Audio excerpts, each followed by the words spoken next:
মিষ্টি হাসির এই মেয়েটিকে তার হাসি দেখে প্রথম ভালোবেসেছিলাম। তারপর আস্তে আস্তে তার ব্যক্তিত্বের প্রেমে পড়ি দিনের পর দিন। ব্যক্তিগত জীবনে বুবলি কেমন, কী ধরনের মানুষ, সে বিষয়ে হয়তো খুব কাছ থেকে জানার কোনো সুযোগ বা উপায় আমাদের নেই। তবে বিভিন্ন শো কিংবা বিভিন্ন অনুষ্ঠানে দেখেছি এই মেয়েটাকে প্রচণ্ড রকম ব্যক্তিত্ববান একজন মেয়ে। এই মেয়েটি সিনিয়র শিল্পীদেরকে সম্মান দিতে জানে। কারো সম্পর্কে বাজে কথা বলার আগে দুইবার চিন্তা করেন, যার কারণে শত্রুদের নিয়েও তিনি কখনো বাজে কথা বলেননি। এমন কোনো প্রমাণ কেউ দেখাতে পারেনি যেখানে বুবলি বাজেভাবে কাউকে উদ্দেশ্য করে কোনো কিছু বলেছেন। তার এই ব্যক্তিত্বের প্রেমে হয়তো আমার মতো অনেকেই পড়েছেন।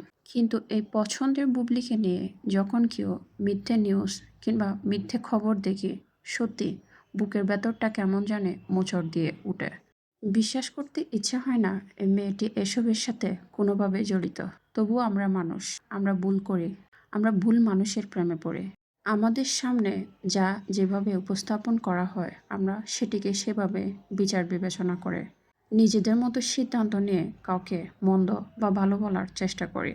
বুবলি কেমন, কোন চরিত্রের কিংবা কোন ধরনের মানুষ সেটি হয়তো বুবলি নিজে এবং তার পরিবার সবচেয়ে বেশি ভালো জানেন। কিন্তু আমরা ভক্তরা তার উপরের রূপটা যাই দেখি সেটাই বিশ্বাস করি, এবং আমরা বিশ্বাস করি বুবলি কখনো এসবের সাথে জড়িত থাকতে পারেন না।